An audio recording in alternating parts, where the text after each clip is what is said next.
Hello. Welcome to another session of the International Crimes Investigative Committee. This format takes a broader approach, a broader look at what we as humanity are dealing with. It goes beyond Corona.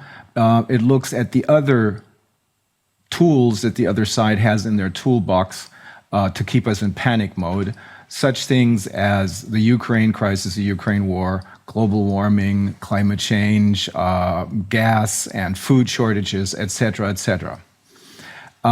Today, we're going to talk with Alex Thomson and Rodney Atkinson. And the reason this is happening is that Rodney wrote me an email when I had said something to the effect of, it is the Anglo-American financial mafia that's behind this. He said, that's not quite right. I think we're going to have to take a look at corporatism. Now, of course, I have an idea of what corporatism is, but we do need to understand beyond the motive, which I believe is eugenics that's driving all this, beyond the motive and control, of course, we have to look at the tools. We have to look at how they are trying to achieve what they're trying to achieve here. And that's why it's important to understand about corporatism on the one hand, and maybe the Anglo-American financial mafia on the other hand. Maybe these two aspects sort of tie in together. We don't know that yet. But just to give you an idea, I looked it up, I Googled corporatism, and this is what it says. Capitalism versus corporatism. Capitalism is a social and economic system which recognizes individual rights, including the right to own properties and the possession of goods for the individual's personal consumption. Corporatism, on the other hand, is a form of economy that was created as an option to socialism and intends to achieve social justice and equality without the need to take away private property from individual members of society. It stresses the positive role that government has in ensuring social justice while restraining social unrest as people look after their self-interest. That is what you find when you Google corporatism. But now we're going to find out what we're really talking about. I usually let our guests introduce themselves because they know much better who they are and what they've done and what their focal point of interest is. So we'll start with Alex and then Rodney. Alex, can you briefly explain? We know who you are because we've interviewed you a number of times, but again, there's always a few new viewers who will need to understand who you really are. Thank you, Rainer. It's a privilege and an honor to be with you again. The windmills in my backdrop indicate where I live nowadays. That's the Netherlands. But I came here for marriage. I was a British intelligence officer for 8 years before I emigrated, and the emigration was in 2009.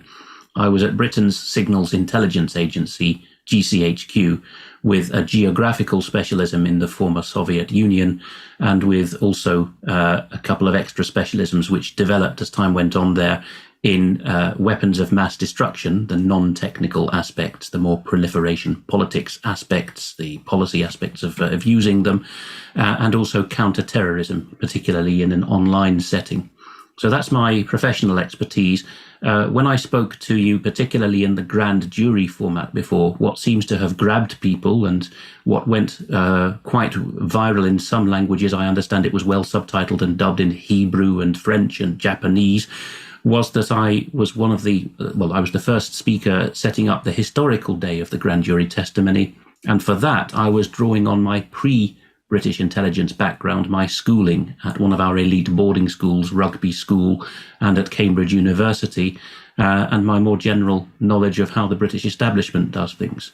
And I should say immediately that in this field, I may have acquired a profile in that respect, but I will gladly bow to your other guest today in expertise. I consider myself an amateur in the nexus or the node that we're looking at, which we can briefly summarize as the late 19th century New York, London, and I would say a lot of it happens in Germany as well, those centers of finance and world power planning the future through tax-exempt foundations and the manipulation of the military and the mind space, the propaganda. I am not a published author in that field. Rodney Atkinson is, particularly in his brief and very readable book, And Into the Fire, easily obtained as a Kindle book, among other places. And we at UK Column took great interest in that some years ago when we were reporting on European Union military unification, with Britain pushing it from outside. Because Rodney was able to say, look at these men like Walter Hallstein, the first holder of the title of President of the European Commission, and a host of other men. That is why he wrote this gentlemanly disagreement to you, as I understand it. And I do hope that in time, whether or not you can get the extra men on as guests, the other experts to whom I defer, who have a plethora of views between them, would be Eric Zuesse, that's Z-U-E-S-S-E, who is a traditional, you would say, American old left anti-British writer with whom I think Rodney would probably have some quite violent gentlemanly disagreements. And another would be Terry Boardman, an extremely erudite man, a linguist, a fellow translator. He's in the same profession as me by training, and he has got the German and Russian sources down to a T. He knows exactly what went on and who was arguing what, particularly through his special focus of study, which is Rudolf Steiner, with his famous lectures during the First World War in Vienna on what the British were responsible for and what the Germans were responsible for, and his very broad scope view.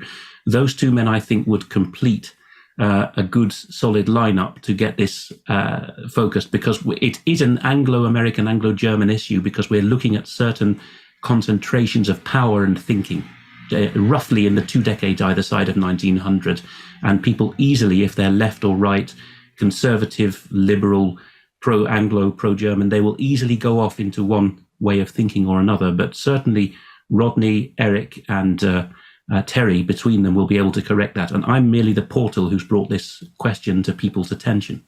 And I'm very grateful for that, Alex. We're definitely going to get in touch with both of them because this is going to be these geopolitical this geopolitical backdrop is what people need to understand in order to understand what's going on. You can't understand anything if you just look at Corona. You do understand, of course, Corona is a hoax. That's the conclusion that we've all come to, but it's only part of a much, much bigger hoax. Rodney, I want to read, of course I'm going to let you introduce yourself, but I want to read what I read on Google when I Googled you. Rodney Eric Bainbridge Atkinson is a British academic, political and economic commentator, journalist, author, and businessman. And then the next sentence is, he's the older brother of the comedian and actor Rowan Atkinson. I assume that most people asked you about your brother, but today we want to learn what you know about corporatism. What is it? Did I phrase that, or did I read this correctly when I quoted from what Google told me about corporatism, or is that was that wrong? I think it's partly right and partly wrong. But you wanted me to introduce myself a bit. My brother Rowan makes people laugh, and I tend to make them cry with my analyses of what's happened tragically in the last 40 to 50 years in Western political economy. And the reason why I responded critically to what you had written was because it sounded like a conspiracy theory, although I know people like ourselves can quickly make the case that we're talking about conspiracy fact. But the language of the sort of down market conspiracy theory groups should be avoided if possible. And it tends to be personalized rather than structuralized. In other words, people act in the way they do because they're part of certain political economic structures. And I'm sounding like a Marxist, but needless to say, I'm not.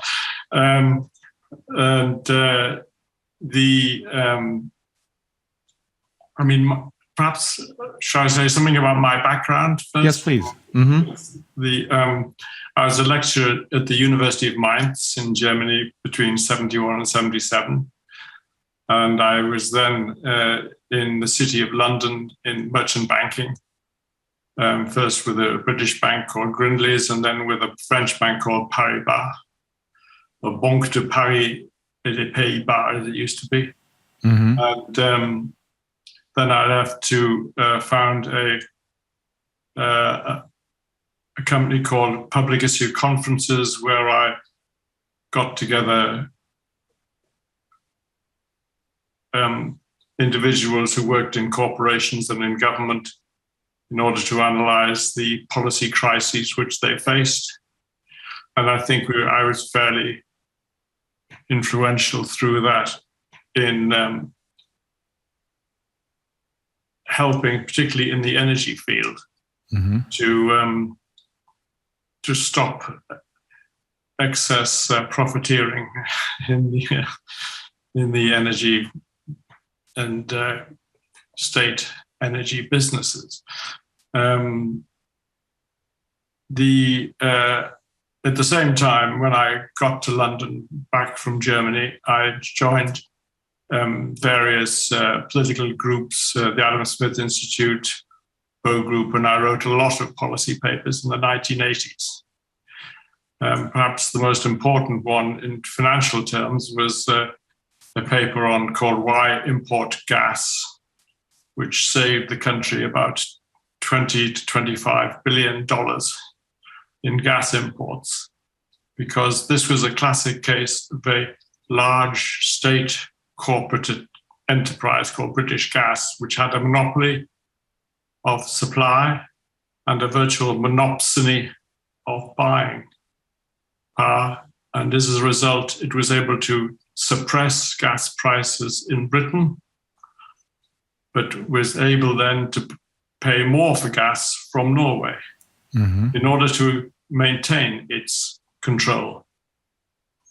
Luckily, they had a good House of Commons Select Committee on Energy who understood what I was saying, and it was eventually implemented to great savings, both in import cost and in Treasury tax take. But that was a classic example of corporatism, if you like. A state authorized a monopoly and monopsony, which was screwing the system, the people and industry in general, and the taxpayer. So from then on, I did warn the then Conservative administration, this was in the 1980s, early 90s, that they were becoming a corporatist party representing corporations, multinationals, the interests of the state above the individuals, the entrepreneurs, the family businesses, the communities that they were supposed to be representing. So that I think that was the beginning of my philosophical journey, which arrives in the various books I have written about the classic corporatist supranational power, which has done so much damage in Europe, the European Union. And so the books which were the most important in that were a thing called Europe's Full Circle, which I showed how we'd gone back in many ways to the 1930s and 40s, Fascist Europe Rising, and then the one that Alex mentioned, And Into the Fire. So that's my background. Maybe we could get you to join the German government as an advisor to the Secretary of Economics.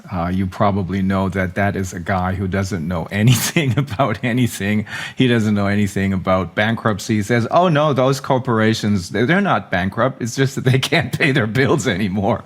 Or the pipeline, no, it's not destroyed. It's just, it doesn't work anymore. That's the kind of view that he holds of the economy.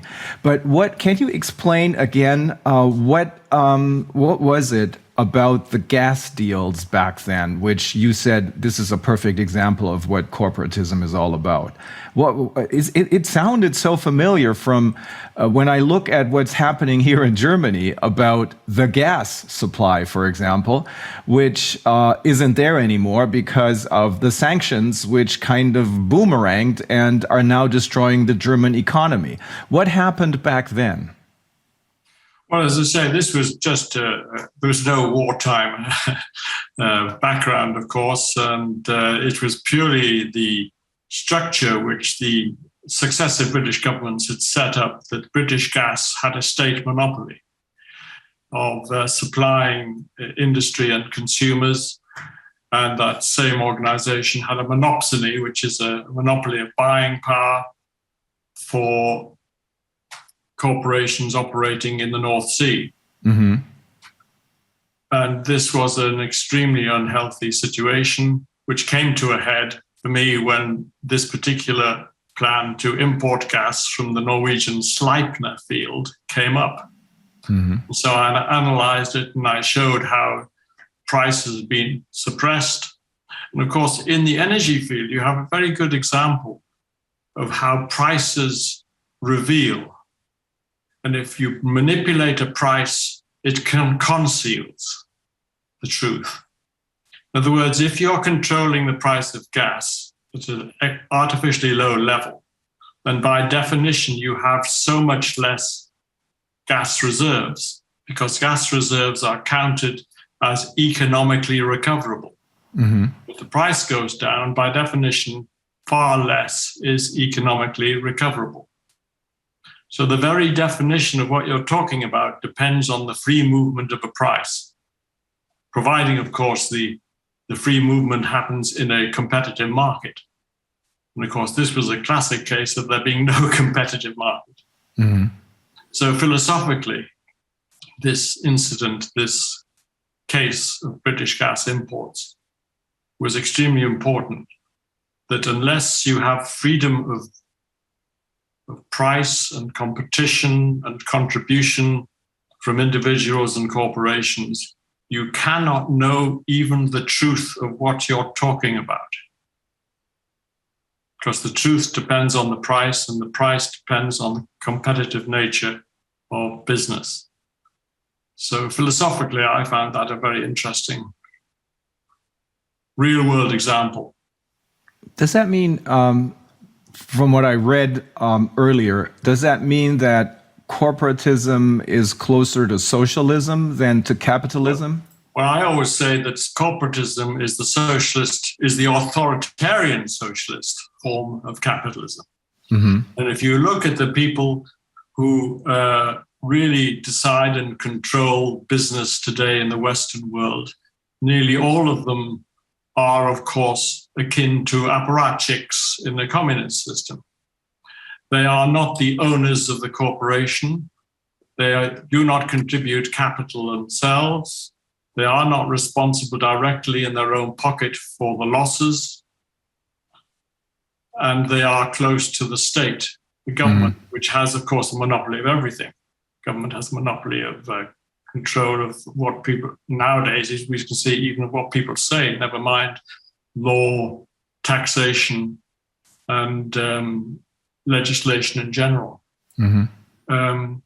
So it is an extremely dangerous combination, this corporate plus state power.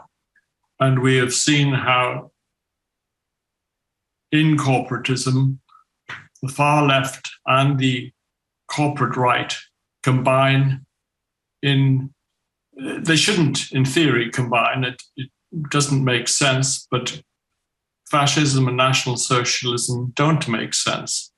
And they are underpinned always by corporatism. And we've seen it even in America, that land of the free and the capitalism in theory, but in fact now a great big corporatist state where banks like Wells Fargo supported the communists' Black Lives Matter. Now, why would a genuine free market capitalist corporation support a communist political movement? I think what Rodney, brings them together is corporatism. I think, Rodney, that may have something to, in my view, that may have something to do with this hostile takeover of the public agencies and politicians by capitalism, by, I guess, in the end, corporatism. Yeah. I would like to delve into this a little deeper. And in my view, maybe it has to do with what we learned through the sessions, through the interviews we did with geopoliticians, with people who understand about the World Economic Forum. I could imagine that what Rodney is describing may have something to do with what we perceive as a hostile takeover of our public agencies and our politicians by the superage groups of people, or maybe corporations, or the people who are behind the corporations. And one of the people who understands about this is, of course, Alex Thomson. So, Alex, what do you think? Can corporatism be explained in that way? Is it a result of this hostile takeover, maybe? Well, I suppose the first thing to say is it would be self-evidently correct to hypothesize that, because a gentle or friendly takeover would be resisted by the existing boards of companies and the existing civil servants in governments who are performing their fiduciary duty, who are acting as trustees for the stakeholders of the company or the country, the voters or the investors.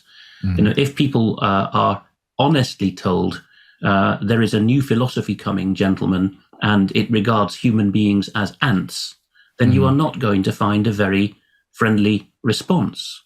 And there are certain geopolitical moments where this idea is seeded into the consciousness of a society. And I think that a hostile takeover is a good description of what goes on.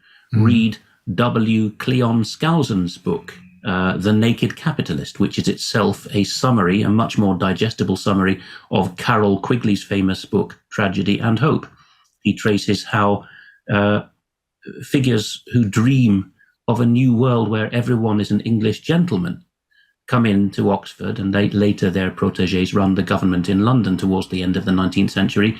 And the way in which they're selling it is that nobody really has a right to exist, or even a more velvet gloved version of this. Nobody really would want to exist in a miserable form that he currently is, unless he becomes economically and liberally at the same level as us.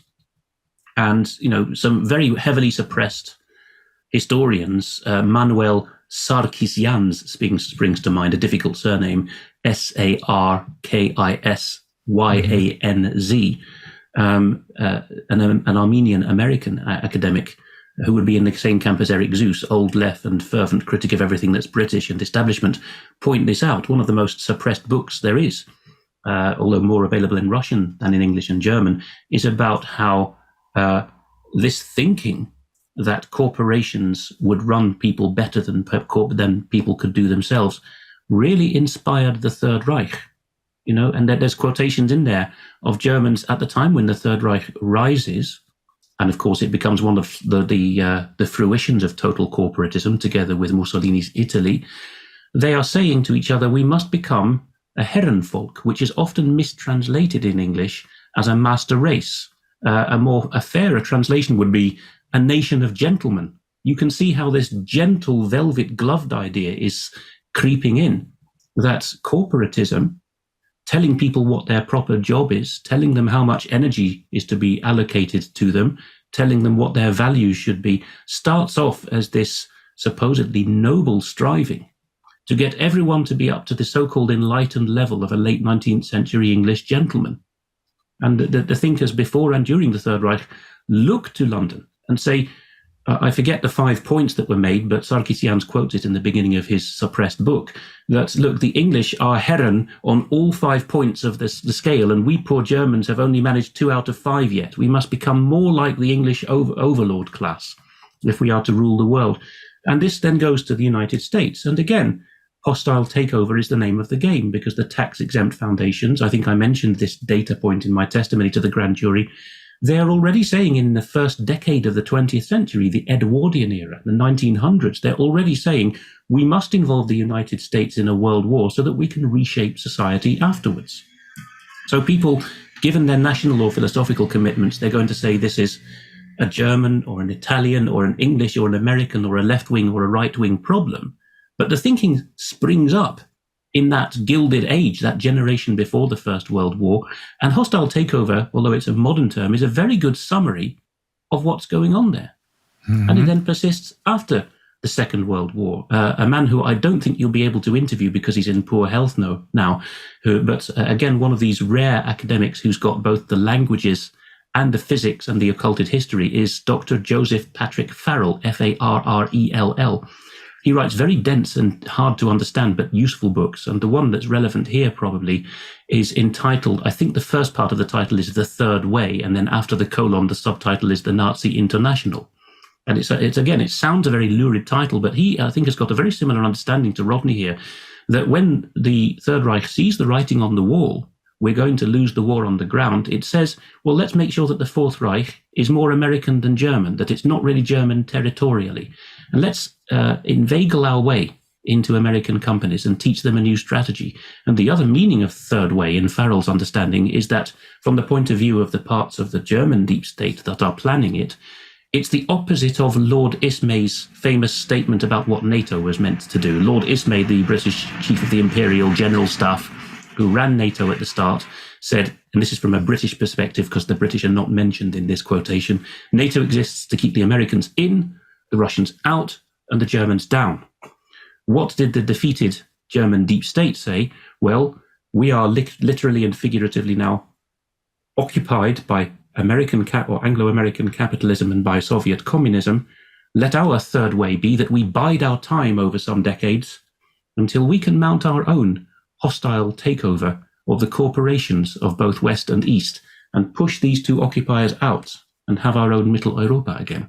So that's a kind of a nativized Fourth Reich idea of corporatism. And it does revolve around the idea of a hostile and insidious takeover. And the final thing I'll say on that is the joint editor of UK Column News, Brian Gerrish, a retired Navy commander, a lieutenant commander, is well known for his work against the political charity Common Purpose.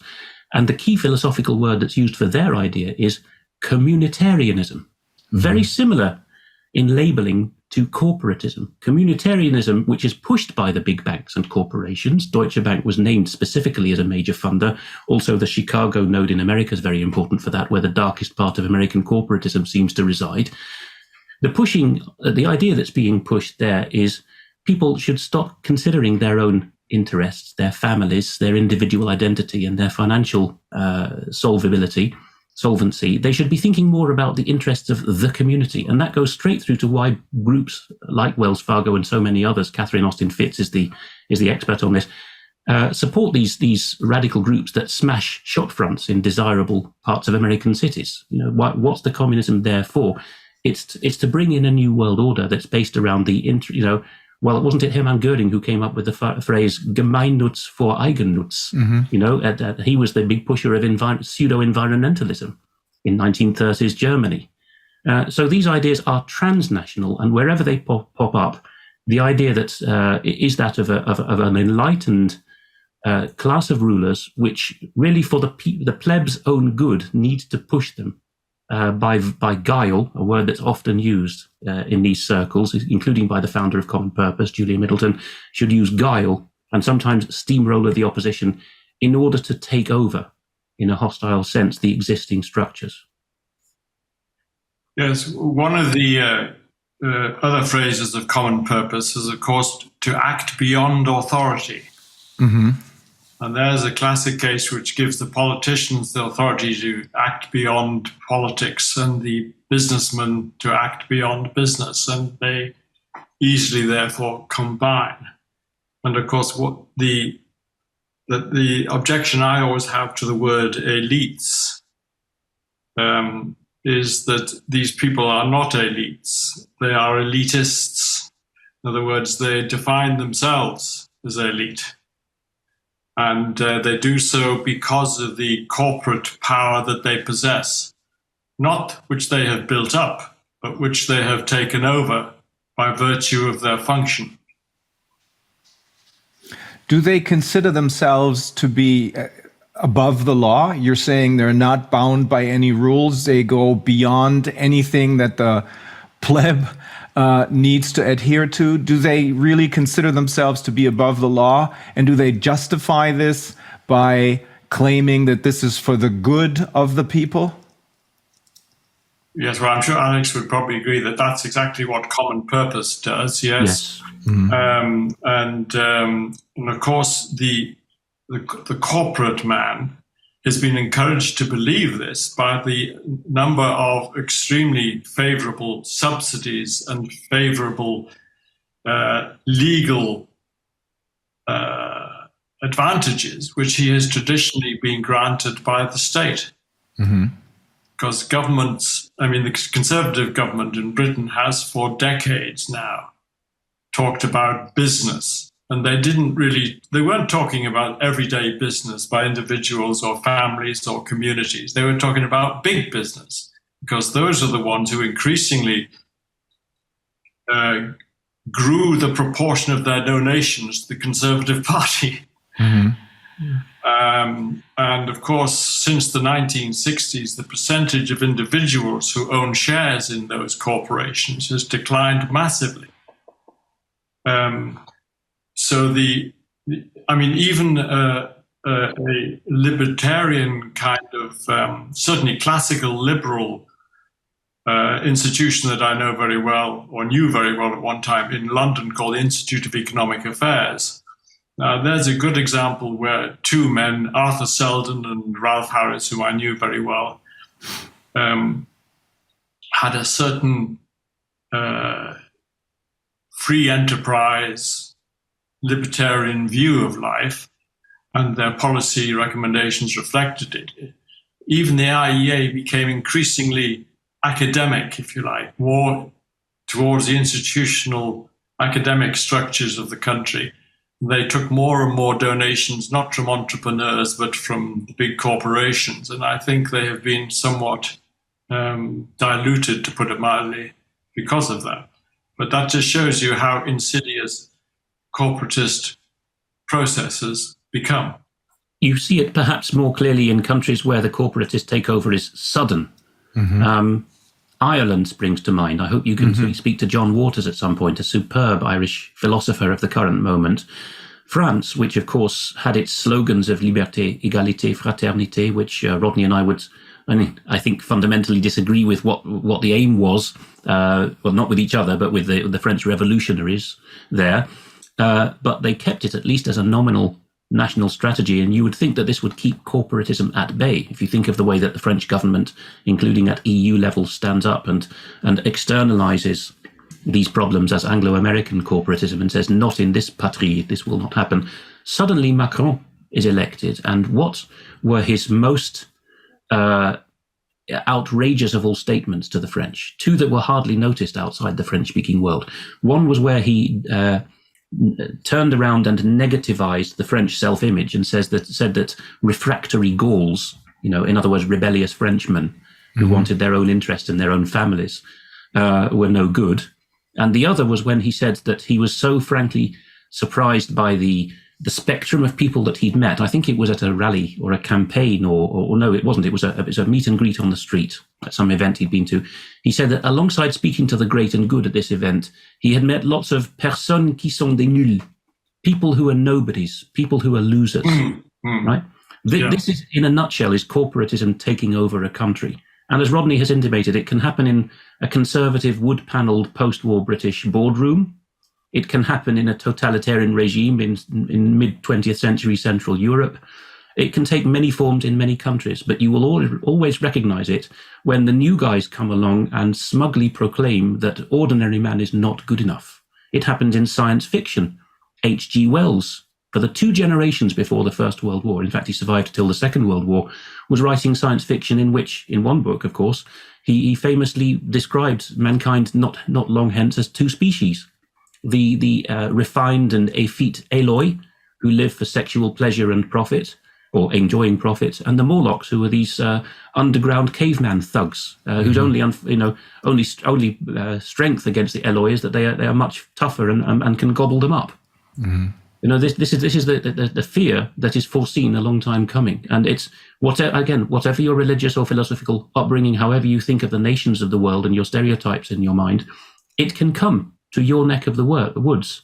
this reinterpretation of man as in need of improvement if he is to earn his right to continue existing.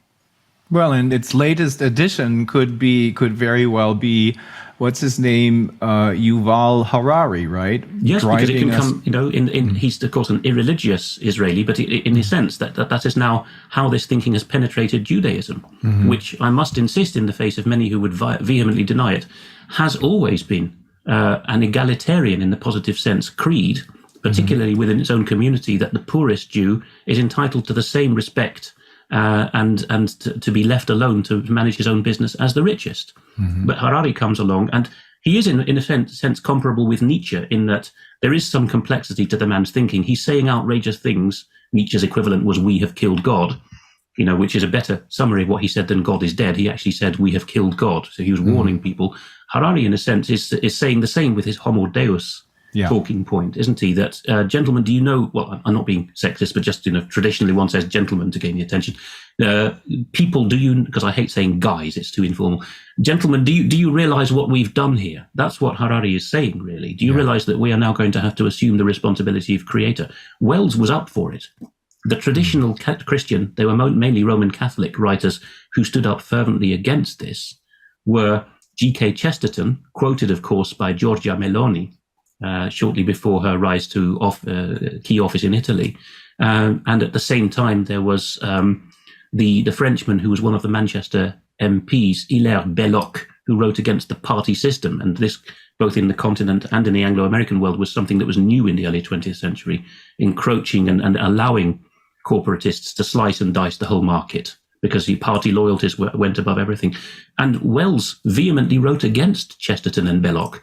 And quite what's signal here is that it was on the point of human nature that Wells could not abide any criticism coming from traditional Christian conscience by Chesterton and Belloc.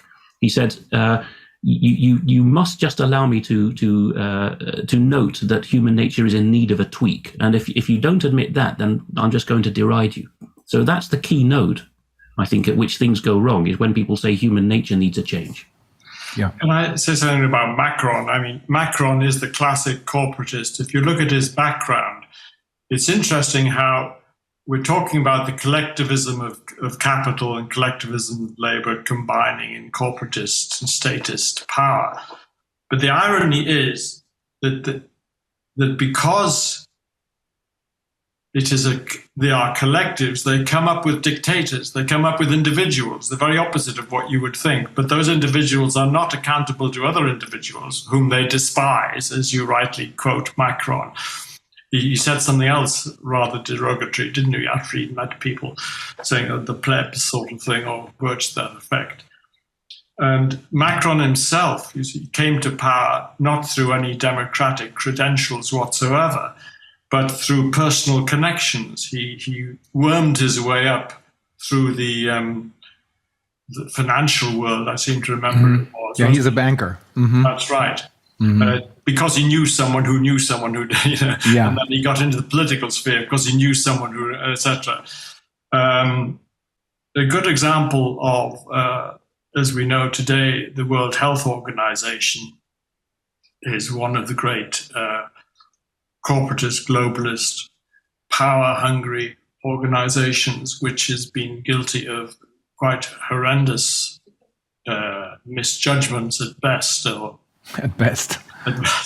in the recent COVID crisis. But go back to the late 40s, when it was set up. The first director general was a man called George Chisholm, and his words were not concerned so much with the health of individuals and nations and growth of prosperity through better health, but he started off talking about what? World government. That was his great contribution to world health. He said, to achieve world government, it is necessary to remove from the minds of men their individualism, their loyalty to family tradition, their national patriotism, and religious dogmas. I mean, we could add today also remove their access to knowledge. We want to censor misinformation, disinformation. Those are the words used by dictators and fascists.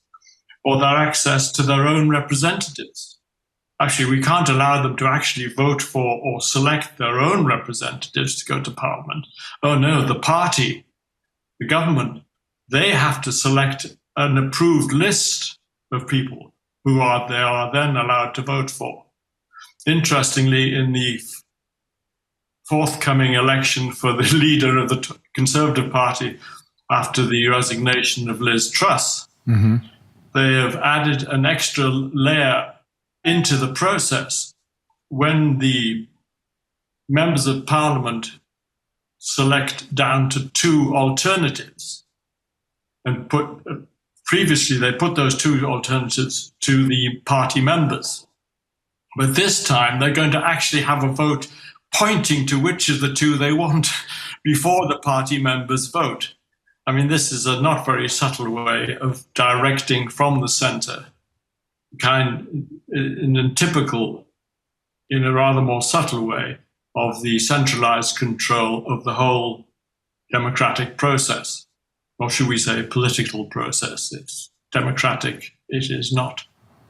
I used to think that this all started with the creation of the, what's this project called? The Young Global Leaders Program in 1992. But I think this is wrong. I didn't know anything about these things before COVID struck or Corona struck. That's when I decided to take a closer look, and that's what we did with the hearings that we had on the Corona Committee. But it turns out, if I listen to what you're telling me and what you have told me before, Alex, this started a long time before this, probably at the turn of the last century, in the 19-somethings. And even though it may have started as something good, Herrenvolk, if you translate it correctly, the notion, a nation of fellow men, a noble striving, but somehow it seems to have run off the rails. And then over the last 30 years, maybe a little longer than that, this has turned into real, the people who are driving this, who are still being motivated by eugenics, they have become disgusted of the people. What you just mentioned, what Macron said, it kind of mirrors what's her name? Hillary Clinton said, talking about the deplorables. It also mirrors what, what's her name? Baerbock, our Secretary of State, who doesn't know how to pronounce her own name. She's the one who said, I don't care what my voters say, I'm just going to do what I think is right and good for them. How could it have come to this without the people even realizing any of this? What do you think? It takes 3 or 4 generations of successive hollowing out of the understanding of human nature, which is at the root of politics and economics.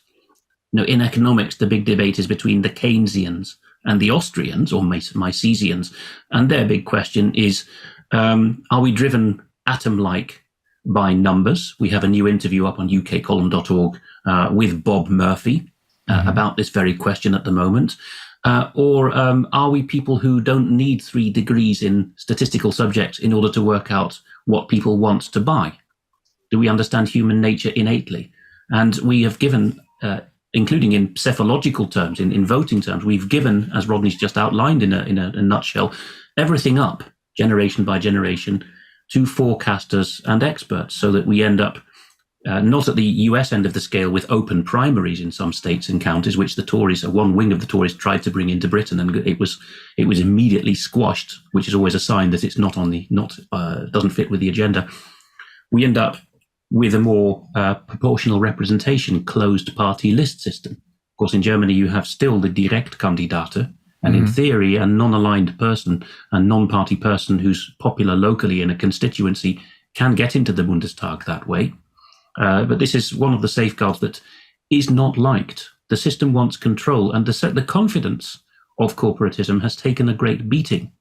In the hallowed halls of Oxford in the 1870s, when it was John Ruskin pushing it and then Cecil Rhodes picking up the baton and all those figures around him, you'll hear more, I'm sure, if you get to speak to Terry about all of this, because there were philosophical differences there between the Anglo supremacists who wanted a British empire, ultimately an English empire, with a lot of Scots helping, and those who wanted a kind of universal brotherhood of man and different streams of understanding of what the gospel had to say about this.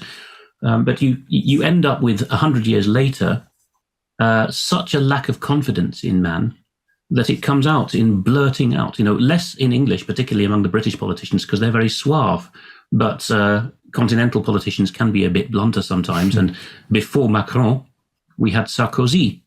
And, just a few years ago, he described the rioters. I think it was the 2005 riots that shocked Europe. He described those undertaking these riots as racaille, scum. And he nearly paid for it with his political head. Mm-hmm. Fast forward 15 years or fewer, and Macron is able to describe the plebs as scummy, des nuls, nobodies, and nobody bats an eyelid. So it can creep in very quickly in the end. And the ultimate reason for that is if people have stopped really thinking for themselves, stopped educating themselves on what it is to hold a government to account.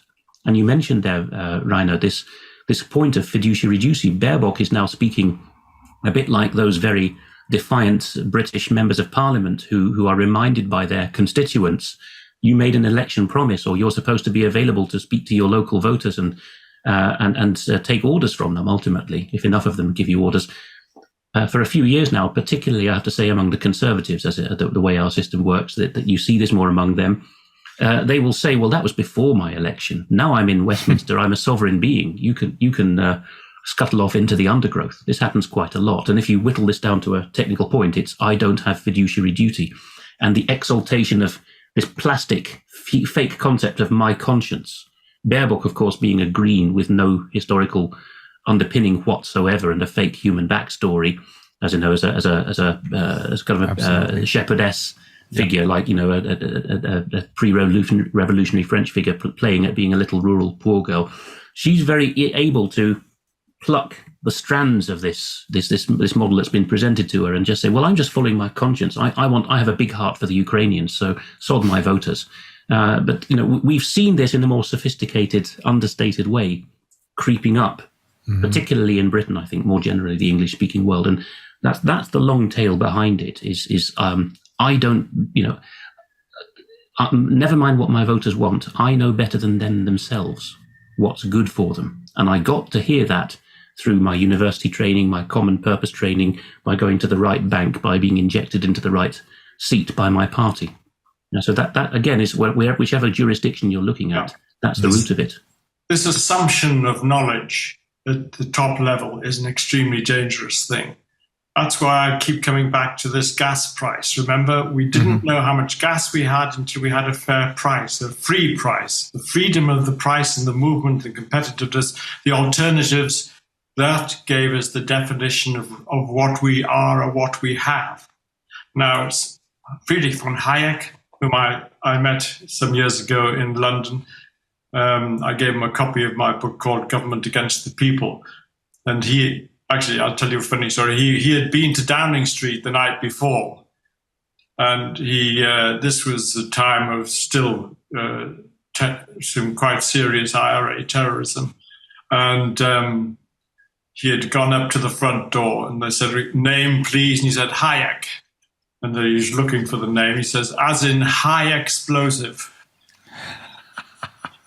So he caused a bit of a stir at Downing Street. Anyway, the big word from Hayek is scientism.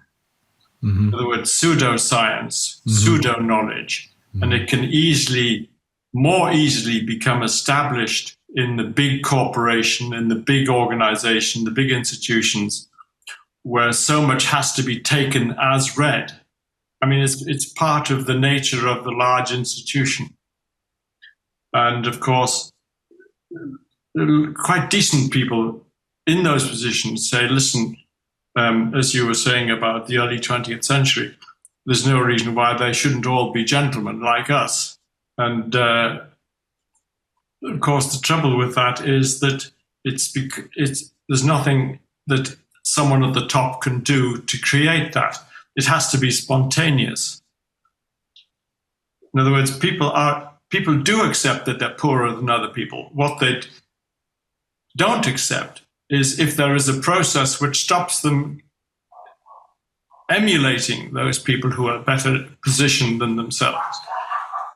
And it's the process, the freedom, the spontaneous processes which they're prepared to accept in their desire to become more profitable, prosperous, and more integrated into society. They're prepared to accept that. But of course, the corporatist doesn't allow that, either because he deliberately wishes to suppress those snotty little people, as doubtless Macron would say. And to a certain extent, I think Boris Johnson is another one of those. He is a corporatist by background and inclination, by education. He has never established any enterprise. He's never saved and invested in anything other than himself. And he gave the impression of being a certain kind of libertarian, classical liberal conservative, but he couldn't quite make it because of his background. So, as I say, he was in many ways a product of the corporatist Conservative Party that I warned about 30 years ago in a policy paper I wrote called Conservatism in Crisis. In fact, they said crisis was too bad, so I had to change the name to Danger. Mm-hmm. But anyway, it's spontaneous processes are democratic. De haut en bas definitions of people and profit and welfare are, of course, the opposite. In fact, another potential interviewee, but certainly recommended reading for the viewers, is Hans Hermann Hoppe. The surname is Hoppe. You'll easily find as a PDF online his seminal work, Democracy, the God That Failed. Because people in some political and national circles are at this stage of the debate, when we've identified the problem, are inclined to say, away with corporatism and communitarianism and communism, back to democracy. Mm-hmm. Away with the parties, back to democracy. Mm-hmm. Dear people, you've got to think about that. And Hoppe's one observation, which we tease out in part of our series called A Dissident's Guide to the Constitution, which you'll find from ukcolumn.org and then go to series. Just one problem with democracy, or one reason why it's not the panacea, the catch-all solution here, is that an autocrat, an enlightened despot aristocrat leader, is going to think about 3 generations into the future. Will my great-grandson inherit my throne, and will the people be happy with him? Will the national wealth be intact? A Democrat, who has seen this better than in the COVID era, is thinking, can I get through the next 6 weeks, 6 months, 5 years at most? Hang the public finances, hang the health of the next generation. Never mind if they've all gone sterile because of something they've been jabbed with. Will I get through the electoral cycle? So you have to stare this in the face. And I'm not suggesting autocratic solutions, but again, it goes down to human nature. And this fight's been going on since ancient Greek philosophy and New Testament times. The Gnostics, the Hermeticists, have always believed in science falsely so-called, as the apostle puts it. Pseudo-knowledge, dressed up as knowledge. We all know in our little community that. And this is something that Rudolf Steiner fearlessly put his finger on. Such an erudite man in his day. So I hope Terry Boardman will be able to come on and tell you about that, because this is a very, very long-term struggle in the human mind over whether we're good enough to know what the governing principles are for us should be, or whether we give them over to a cabal. And you can have had 2,000 years, if you're very blessed in your political and ethnic setting, of fairly good, enlightened rule, and it can give way in 1 generation while you're not looking. You see, just as we don't live in any democratic capitalist societies anymore, but they are statist corporatist societies, so we don't live in democracies anymore. We live in what I call a politocracy. The politocracy is about the power of the state and how individuals and corporations split it up between them. Democracy consists of 80% day-to-day activity and not just the 20% when we elect a government every 5 years, voting for people who we do not know, who we didn't select, and whom we probably won't talk to again until at most the next election. And the thing that really ensconces and distorts the whole assumption of democracy, but which, as I say, is really politocracy, is the professional politician. How can someone claim to stand on a soapbox in a constituency? I will represent you. And by the way, I'm going to go to Parliament, and the state against whom I will represent you will be paying me. And this goes into the judiciary too, doesn't it, Rodney? Whether we're continental or Anglo, we've been told from our youth, judges, or in some models juries as well, but particularly judges at the top of the model, will agree a fair outcome between a David figure and a Goliath of a corporation. But the judges and the court officials and the lawyers for both sides are paid from the taxpayer's purse. And extremely well. I think they're the only ones, the judges, who get 100% guaranteed pension from their last salary, don't they? Something That's like it. that. And Reiner's the expert on this, but continental judges are told and boast about it. We are independent of the legislature and the executive because we're appointed for life. You know, the one thing you can't say in the European continent is, well, this would corrupt a judge to make easy decisions and to turn a blind eye to difficult cases involving the theft and abuse of children or of billions of euros. No, you can't say that on the continent. You're supposed to take one interpretation of Hegel, which is that the judge will always be an enlightened public magistrate and is completely uncorruptible. This is one area where the Protestant Anglo-American tradition is hands down better. It's in its purest form in the United States, it will say that from the school board up to the Supreme Court, the judges ought to be elected. Now, I know in practice, federal judges are not elected, they're appointed, but you know, the Greeks got this right. Yeah, well, federal judges are appointed, but state judges in the United States are elected by their constituency. But you're absolutely right. Even the judiciary has fallen victim to corporatism or scientism, or, as Patrick Wood explains it, technocracy. I think what we're dealing with is that everything has been stood on its head. Corporatism, to me, the way that we're talking about it right now, is just another form of communism or socialism, only it doesn't have anything benign about it. It is absolutely disgusted with the people, with the people that Hillary Clinton describes as the deplorables. But it has seeped into the judiciary in Germany for sure. I can attest to that, not just as an attorney who's been in the business for, 29 years now. My firm and I have represented only consumers and small and medium-sized businesses against large corporations, and it was very, very obvious right from the start, except that we didn't understand why. It was very obvious that we were not just fighting the opposing parties, the Deutsche Bank or VW or Kühne and Nagel's attorneys, but we were also fighting, in many instances, not always, but in many instances, we were fighting the judges. And why is that?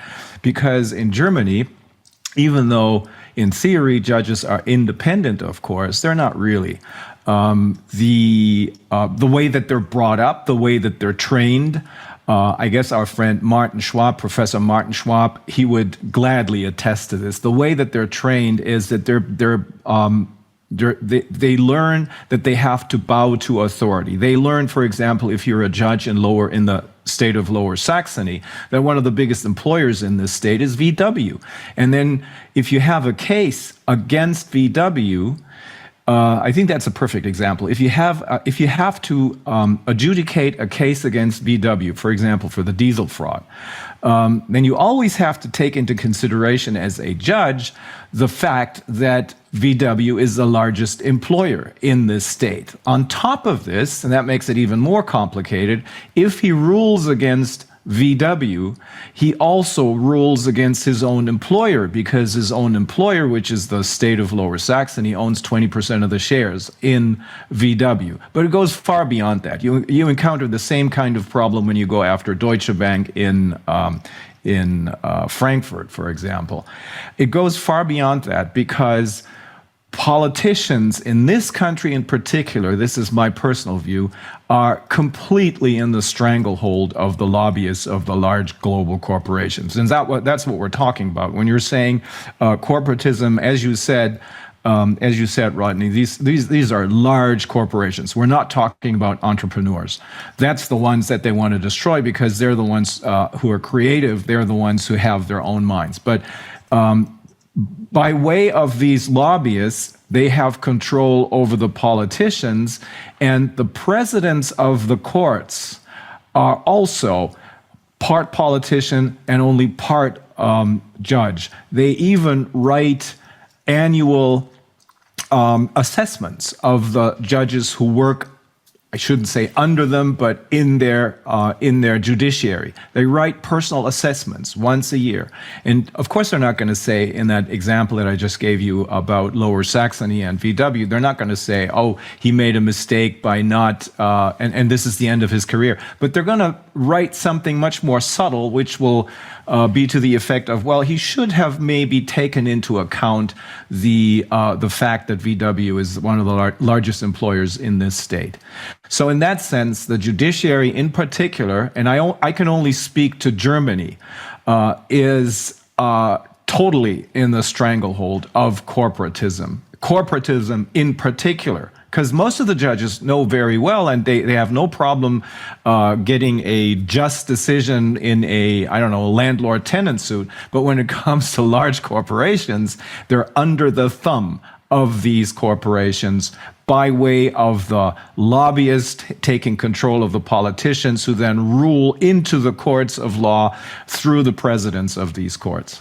I wonder, Rainer, whether you see in German or other continental judicial models the gatekeeper role of the clerk or clerk of the court, or greffier in French and some other European languages, as a major factor. Because in the earlier days of UK column news, one of our main campaigning strands was people who had been fraudulently done out of their house through mortgage scams in various forms. And we would find that it was the clerk of the court, the people who decided whether or not a case was admissible to enter the building, who was the part of the problem. The judges were almost really their puppets, and they would scuttle off if there was any controversy in the courtroom, if people acting pro se would say more than a defense lawyer or a privately hired prosecuting lawyer would say. The clerks were the guys who really seemed to call the shots, but perhaps that's less necessary in a civil jurisdiction than it is in common law. It is. I don't think it's that necessary in a civil jurisdiction as in the German jurisdiction. I would be surprised if the clerks had such an important role or so much power. It is the presidents of the court. They call the shots, and they're part politician and part judge. That's what makes them so dangerous, and that's why so many people in this country who take a closer look at what's going on. Most of them, of course, are being framed as right-wing Nazi types, but they're not. I know them. That's why most of them say that's the problem, because these presidents of the courts, with their dual function of part politician and part judge, they are the ones who influence the direction that the court is going into. And if they're in line with the corporations, then that's the end of the line for us as attorneys who try to represent people against these large corporations. Can I just get, before you get too far away from it, Rainer mentioned the Volkswagen case in Niedersachsen. Yeah. Now, a sort of equivalent of that was at the European elections some years ago, when we were still part of the European Union, you remember, in Sunderland. Now, Sunderland is dominated by Nissan cars. Mm-hmm. And Nissan had been warning about not leaving the European Union. But the people of Sunderland, despite thousands of them employed by Nissan, and thousands of family members of those employed by Nissan, voted overwhelmingly to leave the European Union.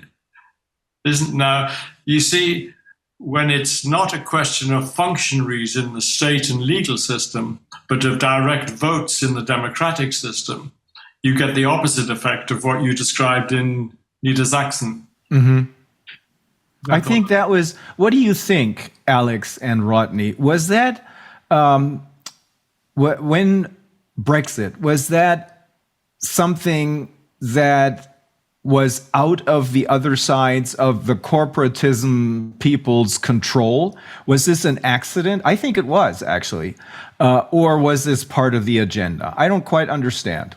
Well, don't forget, in the referendum, this was a completely different and far more basic form of democracy. Here we were deciding individually, by individual referendum vote, whether this institution or our own institution should govern us at all. And because it was not officially and structurally part of the party system of voting, the people were free to really express their opinion without much manipulation at all from the party centers. And that's how I think structurally that vote came about. It also came about philosophically and economically, and people gradually learning more about their situation and the powerlessness of the people in Parliament. Of course, the people in Parliament wouldn't tell the people that they were powerless, because the people would say, well, why do we need to pay you then? But gradually, over the 47 years, or whatever it was, that we were in the European state, with all our business and democratic and governmental and agency systems overruled by EU law. Yeah. Eventually that does percolate down, especially through activists like ourselves who, for, in my case, 30 years, promoted the return of our country, our parliament, and our democracy. And because a referendum is of a different nature from elections, we succeeded. Yeah, I've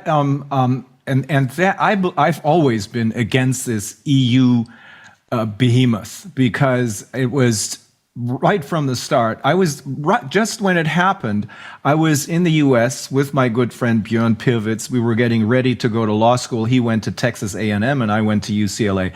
And there was a group of, I think, 60 lawyers from all over the world who met in Wisconsin. And we were getting an introduction to American law. And there was a large contingent from Brussels and France. They were all in favor of the EU, and we were not.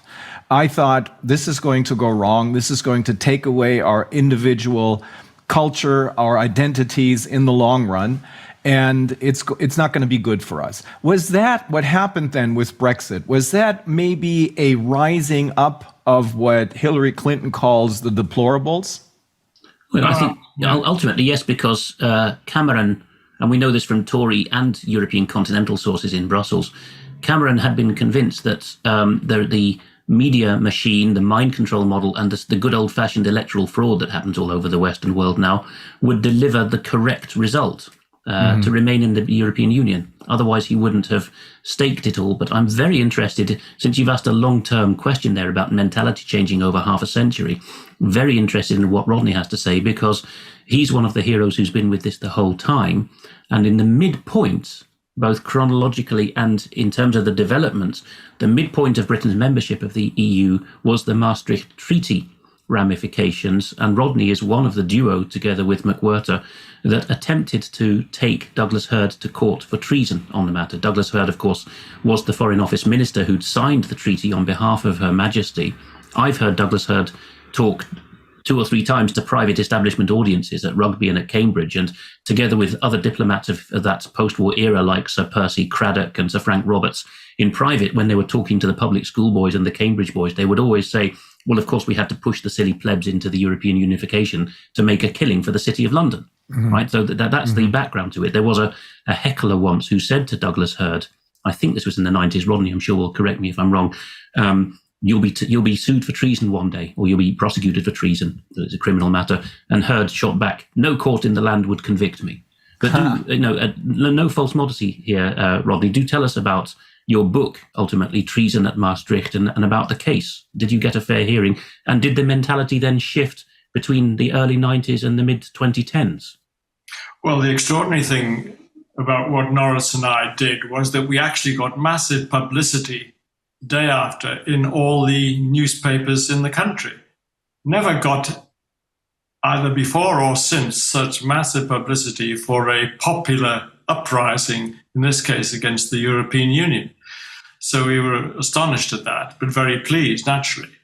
And the point of it was that if we laid out the constitutional losses that we had suffered through the treason charges, all of which were in detail laid out with the British Constitution mentioned on one side, as it were, and what the contradictory nature of the European treaties on the other, that the one contradicted the existence of the British state, parliament, democracy, and it would be clear to people, regardless of what happened in court, because we were using, in a sense, we had no choice but to use the law, because under the law of misprision of treason, misprision is from the French méprendre. In other words, I know about some treason. And if you do not report something which is treasonable that you know about, you yourself could be guilty of treason. So ironically, we had no choice to do what we did. And what we did was headline grabbing. And those headlines began people to think, hold on, what's going on here? How could anyone accuse someone of treason and not use it at all as a political insult or swear word, but actually to document it in words and references to laws going back 800 years to the undermining of the state? So all in all, we were very pleased with the reception we got and the long-term effect of it. And the actual court, it was the Attorney General, of course, who is a political figure in the government, who stopped or he tried to stop it. And then eventually the courts themselves said, after about 5 months of deliberation, they didn't know what to do because it all stacked up. It was against the Treason Acts. There's no doubt about it. And so in the end, they said, well, we accused them of treason in signing the 1992 European Act. And the court said, yeah, but in 1973, Parliament passed an act approving it. Mm-hmm. Therefore, if it were treason, then it is now legal treason. You see, the courts, the professional people in the courts defer to acts of Parliament, particularly in the Westminster model, and say God has spoken. Yes. And he's called the Crown in Parliament. Although if you read all the legal training manuals, even in England, they say footnote, doesn't apply in Scotland, doesn't apply before the 19th century, never been upheld in court, etc. But the judges will all bow to that, not the juries. No, well, exactly. And of course, passing an act of Parliament and by implication, therefore, repealing the Treason Act was illegitimate because certain acts, like the Treason Act, are constitutional in nature and should have been repealed explicitly, not implicitly. Mm-hmm. So that's our argument today. They still committed a crime. But Heard was another one, as you say, Macron, Clinton, bareback, disparaging of the plebs. My wife went to a meeting down in Chepstow. Heard was the guest speaker, and he started off by putting everyone in their place. And he did it this way. He said, oh yeah, today I was in Washington, this last week, I'm a bit confused. I've been in Washington, Moscow, Paris, Addis Ababa, and now I'm in Chepstow. Yeah, okay. No, they got the message. Yeah. He never did that. When speaking at academic institutions, it was all the sort of, young men, if you listen carefully, you could end up as privileged as me. Mm-hmm. Mm-hmm. Yeah, it's so condescending. And that's why I think it is so important. I was actually happy when Brexit happened. Of course I was, because I was always against this EU, the idea of EU being the equivalent of Europe, which it is not. Europe is a is different, many different countries with many different identities, cultural identities, people who are proud of their heritage. Europe is not the EU. The EU is what is trying to get rid of these identities, and what ultimately I believe is going to be the first step in the other sides in technocracy or in the other side's attempt at creating a one world government. I think this is what we're going to see. I hope we're not going to see it, but this is what they're trying to do. Eroding all of the national governments, getting rid of or throwing all of their puppets. Most of them are stupid as hell. Baerbock is just one example. Throwing them under the bus, making people believe that our national governments aren't up to the task, so that the EU government, under the totally corrupt Ursula von der Leyen, needs to take over. I think that it's also going to come under the guise of healthcare once again. Is it HERA? Alex, I think it's HERA, Health Emergency Response Agency or something like that. This is an acronym that's not talked about much, but it's coming. Yeah. So that's what they're going to try and do. That's why I think it was extremely important and a very positive message, in my view, that despite all the propaganda, the British people decided to get out of the EU, to leave the EU and have their Brexit. It shows, it's motivating, it's empowerment. It shows to the rest of the people, to the deplorables, to all of us, that we have the power. If we pull the plug, then that's the end of the story. And as we're talking in depth, sorry, just a point again to dampen people's enthusiasm that we can solve these problems overnight. You know, we've just spoken in the last 5 minutes, if you analyze it technically, about two problems of the executive overriding things. You know, we spoke about the executive overriding the judiciary, when Rodney described how often happens in private prosecutions in common law jurisdictions, the Attorney General, who's an officer of the executive, not of the courts, can come in and say, I issue a nolli prosequi order, stop this prosecution, I'm taking it over for the government and shooting it to pieces. And then we spoke about the executive countermanding the will of Parliament. You know, and this is, I'm afraid that, you know, that where the buck stops, and particularly in the last few minutes, you spoke about moves towards a pandemic treaty. A treaty, you have to think about this more technically, is when the executives of various countries, the crowns or presidencies, the state chancelleries of various countries get together and sign something, and they've bound their own successors, which in many parts of the world is something parliaments are not allowed to do, and they've bound their own courts, the other two branches of government back home, they've bound their own courts and their own parliaments to respect what these executive branches of governments have pledged themselves to. And right down to the local level, the courts and the local government, municipalities, and the members of parliament will say, yes, sir, no, sir, 3 bags full, sir. They will just bow to that. So you're not going to be able to solve this overnight unless you have a certain quality of people, a quality of mind in your local office. And again, the Americans, building on a long European tradition of thought, have got furthest in this because they have formalized, and again, historically it's Protestant, but I'm not trying to make a sectarian point, they formalized the doctrine of interposition, that a local authority, in Germany you would be perfectly well able to do it at Bundesland level or down to county or sheriff level, will say this federal order, this treaty that was signed over the heads of our judges and parliamentarians will not apply in my territory. Yes. And I'll take the flak so that the people don't have to. That's why it's called interposition. You stand in the breach between an overbearing authority and the people in your local territory who've been committed to your care. The Americans have got furthest with this, but it can be easily replicated, certainly in countries like Germany and Switzerland. And if we wake up, it could be done in Britain very well as well. Well, you know politics, both of you, both Rodney and you, Alex, both of you know how politics work in this country. It's the Landräte who do have the power. They have the power to say we're not going to go along with this. We're going to do our own thing. So this is what it all boils down to. That would be the same as state nullification in America or Switzerland or cantonal in Switzerland. Yes.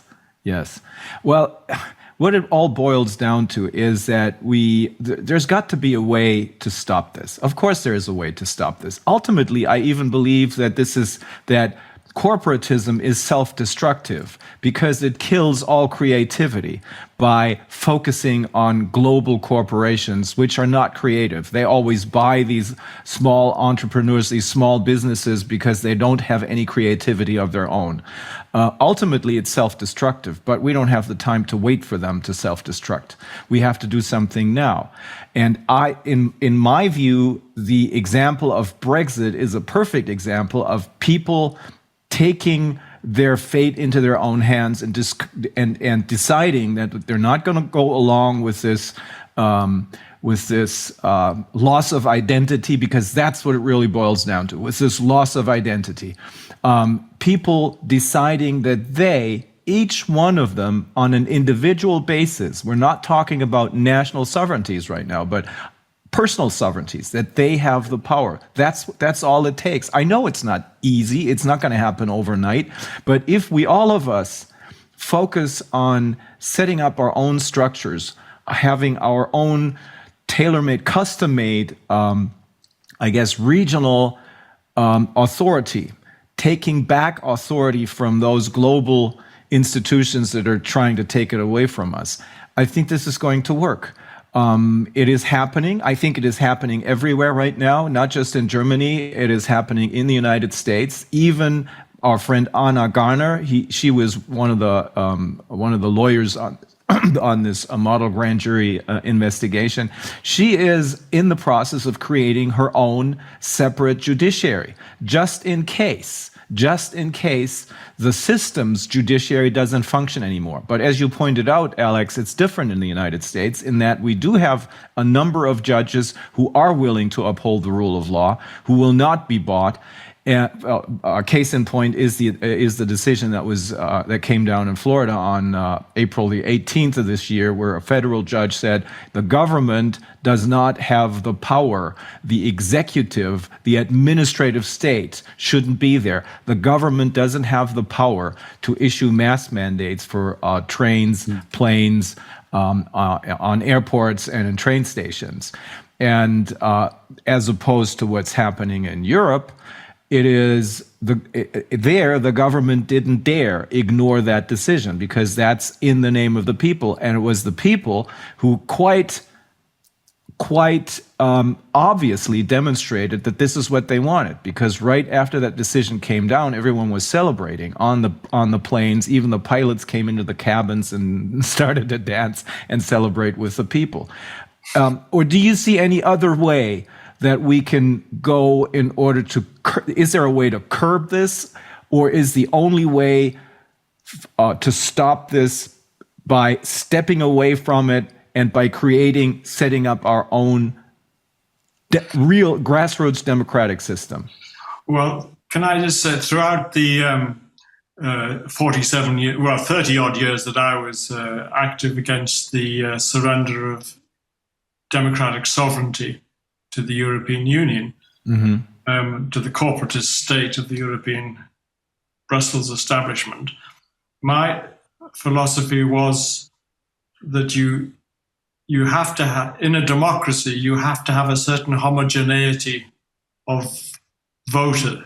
In other words, the majority win and various minorities have to accept the rule of the majority, which you can do within a more or less homogeneous nation state, with historical ties, with ties of religion, race, and so on. It doesn't have to be 100% the same race, 100% the same religion. It has to be predominantly so. And without that, there is no legitimacy to the democratic process. And the nation state was the archetypal guarantee of that homogeneity necessary for democratic acceptance. Interestingly, another thing I thought of before was in the 1920s, when France was top dog and getting massive reparations from Germany. France it was, not Germany, that wanted to promote a European superstate. And the interesting thing is that the German establishment then said it would not be possible to create such a state without the dominance of one country and that would be unacceptable. This goes all the way back to the 17th century when Louis XIV's ministers were plotting the same thing, and right through to Napoleon's day, that German experience has always been the French trying to remove German nationhood from the picture. Because I agree with both of you, the nation state is the only way. This is something that left and right, Catholic and Protestant, atheist, conservative can all agree on, actually, because it's a historical record in all of our countries. Nation states take a long time to build up. Because they're trying to desperately destroy the nation states through mass migration. Mm-hmm. And this is a classic corporatist desire. First of all, that they want to deal with, as the Americans used to say, we want to deal with one voice in Europe, not 32, so we can get our tax privileges more easily. And of course, the beauty of mass migration within Europe and between the rest of the world and Europe is that it provides an awful lot of cheap labor for the corporate bodies. Haven't we seen a perfect microcosm of this, Rodney, in the last week of British politics collapsing? Because whatever else people might think about the outgoing Liz Truss administration, it's very notable that it was a brown-skinned woman in the form of the Home Secretary, Suella Braverman, who, as we now have chapter and verse on what happened, stood up to the establishment, white-skinned British senior ministers and said, "Are you crazy trying to continue flooding Britain with low-skilled economic migrants?" Yeah. And the dark figures, Jeremy Hunt in the lead, said, "Shut up, Suella." And by the way, she was a chum of my roommate back at Cambridge because she was in the Conservative Association back then. Suella Fernandez was her maiden name.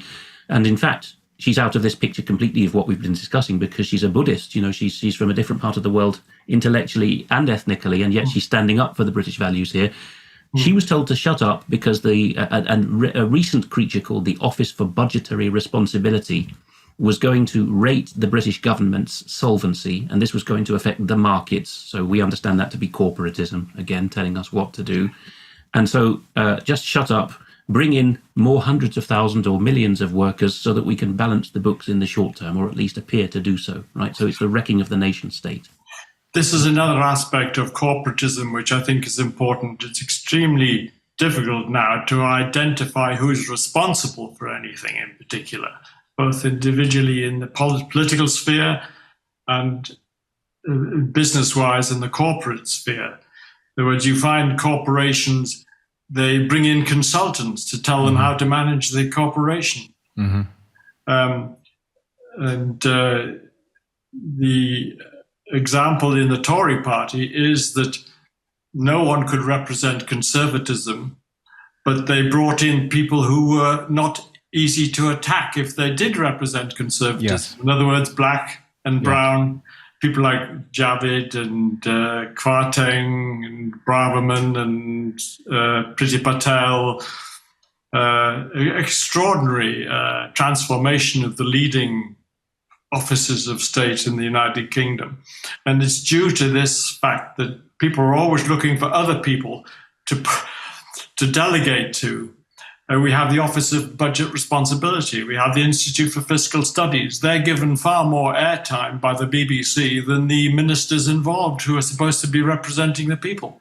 Yeah. It's all delegation. And the same with national governments. What do? They delegate to the UN, or rather they accept what the UN says without any need to propose at home to get elected on a manifesto and then implement a policy. It comes ready packaged from above. Here's an area in which the Germans take the lead because their constitutional court famously defines this idea of competence. You need to be told by the legislator or the constitution whether you have power to delegate or not, to interpret what your own remit is. Yes. We do have this in the common law. It goes back many centuries, and it is a breach of duty, a treasonous failure to hand to a lesser agency certain things with which you were entrusted by the people or by the people's crown or presidency. But it goes on. You know, that's one of the areas where we've been very lazy and suffered as a result, is not taking people and institutions to task for unlawfully delegating authority, because that is how a cabal a corporatist model takes hold very quickly. Yes, it could come under what we call malfeasance in public office, perhaps. I don't know. But I still think internally, within the hopefully democratic nation state, the real secret is to abolish the professional politician.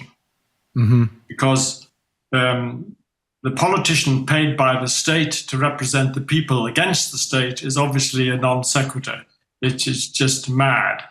And it leads to alienation and corporatism. And of course, the politicians themselves become weaker and weaker and weaker.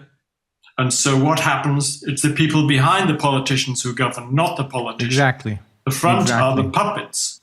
That's we it. have puppet democracy. Yeah, that's why, up until 30 years ago, I think we still had real politicians in this country. And I think in Great Britain and other parts of Europe as well. But for the past 30 years, they have brought in their own puppets. Most of them have no education, fake biographies. They do have, some of them, not all of them, have limited skills, limited rhetorical skills. But because they're just professional politicians, they have no background in anything, they're easy to manipulate, easy to direct in whatever direction corporatism wants them to go. I find it very... They do earn Fressefreiheit, don't they? The freedom to stick their snouts in the trough. Fressefreiheit. Do you remember that term, Rodney? No, I don't actually. She misspoke, of course. That was another perfect example of how really stupid Annalena Baerbock, our Secretary of State, is. She was trying to explain to the people that we have freedom of the press, Pressefreiheit. Oh, I see. But she said Fressefreiheit. Incredible. The freedom to trough. But I find it very interesting that now and then Brexit was driven not entirely, but partly by mass migration.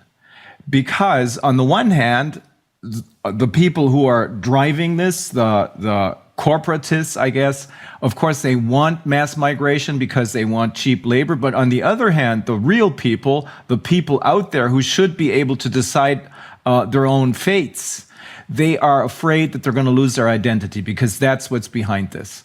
And that's what really counts. And that's why people decided that they're going to leave. The British decided that they're going to leave the EU. And that's why I think there is a lot of openness, not just in Germany, but in all over Western Europe and probably Eastern Europe as well, but also in the United States, even more so than here.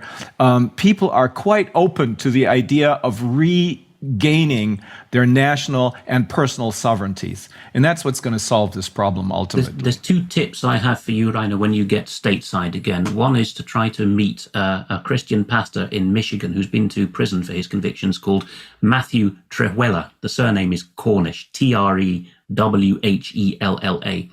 Recently, certainly in Trump-supporting circles, he's become well known for his book, The Doctrine of the Lesser Magistrate. But for years, he's been saying we work from the ground up. We elect a parish council and a school board that represents us. And God willing, in a couple of generations, if we, to use the demographic phrase, show up for the future, that is, train our children well and insist that they follow us, then we may be able to take over a state and in the end have a nation state. But that's the work of centuries, as the Germans well know. Right. The other pool I'd recommend that you visit is the people in the Appalachians, particularly in that East Tennessee, Western North Carolina border area. To my mind, the finest people in the whole US and, the purest Scots that ever existed, because, well, as well as having many friends in that area and seeing how well they manage things locally and how they get up to state level lobbying through that means, they have a historical record of this. And the ultimate way of getting rid of professional politicians is actually in the abortive state constitution of the state of Franklin, also known as Frankland, which is the easternmost counties of Tennessee. It never got off the ground after the American Revolution, but Franklin had a constitution that's celebrated for its stipulation that no doctor, no lawyer, and no clergyman could ever be returned to political office. How about that? The other way is anyone who wants to be a politician should automatically be disqualified. Yeah. But I was going to say, finally on corporatism, that the irony is that while you're talking about collectives and collective power of state and capital and labor and so on in these corporatist entities, the irony is that in the end it ends up with personal and individual profit. Ironically, look at Macron, look at Clinton, look at the sons of Pelosi and Kerry and Joe Biden, who made so much money out of the recycling of American tax dollars into foreign countries and then back again. This is the great irony, that the collectivists and the corporatists end up as the great dictators and personal profiteers. So the secret is we need to keep exposing this, because that's the only way to get people's attention. They have to understand what's being done with them. And at the same time, we need to recreate our own individual and state national sovereignties. That's what it boils down to, I think. Yeah, and who has managed this better in Europe than the German-speaking peoples? They have risen phoenix-like from the ashes so many times over in different parts of the German-speaking world. But it's been the work of generations, and it's been a quiet determination that's got it done. And the Germans have also shown, or the German speakers generally have shown, that they have an all-encompassing view of this. You have to have the training of children right, you have to have a local currency that's solvent, you have to make sure that your judicial authorities are prepared to act lawfully. Perhaps the one thing that's missing from the German-speaking world, and in the wider sense also here in the Netherlands, which is a Germanic country, is that the people have to be persuaded, cajoled into assuming their responsibility as jurors. Yeah. Right, because the Germanic view, unfortunately, is leave me alone to make money in my small business and let the professionals make legal rulings, right? And we don't want juries because they're too emotional. So I've given pushback in a couple of continental law schools to the professors and said that's why we need juries, because they make emotional, that is human decisions. I agree. I absolutely agree. Well, you may be right. On the other hand, Germany doesn't have its own currency, and the Anglo-Saxons still have. Oh, but at local level, they have such things as the Chiemgauer. Yes. So. Yes. Now that was a very interesting development. Yes. And it's and they're trying to create their own local currencies all over the place, including my hometown Bremen has, I think, the Roland Thaler, something like that. So there is. You should have a chicken standing on a donkey on your coins up there, shouldn't you? The Bremen town musicians, yes. Yeah, that's a good choice. There is. What's the one thing that they're saying is something better than death we can find anywhere. Something better than corporatism we can find anywhere. And we will. We will. Let's hope. Yes. Well, thank you very much. This was not just interesting. This was fun. I really enjoyed talking to both of you. We're going to have to repeat this because this is important backdrop information without which we cannot understand what is currently happening here. That's right. Okay. Well, thank you very, very much. And we'll see you soon again. I hope you're going to have a very funny, not just funny, no, but a relaxing weekend. Let's call it that. Okay. Thank you. Thank you, Rainer. So this was another session of the International Crimes Investigative Committee. We had Alex Thomson and we had Rodney Atkinson talking about corporatism, scientism, technocracy even. These are the things that make up the backdrop of what we're dealing with. And I believe, and we all of us believe, that it is very important to understand the context, which includes, of course, the backdrop of what is happening right now, so that we will make the right choices. The right choice is always the same one. We need to continue to expose what is going on so that people understand what we're dealing with, so that they can come on their own, come to the conclusion that the only way out of this, because this system is thoroughly corrupt, it has been infiltrated by the other side for, I don't know, at least 30 years, probably much longer than that, but we can trace it back to the last 30 years, the creation of the Young Global Leaders Program. The solution is to simply disconnect from them, from these global institutions, from these global corporations and NGOs, because they're run by the same people in a very corrupt way. and create our own system in our regions, have our own self-sufficient communities, regain first of all, our personal sovereignty, so that we will not just follow orders, but assert our own personal sovereignties, and then our national sovereignties. That's what this is all about. Thank you very much, and have a great weekend.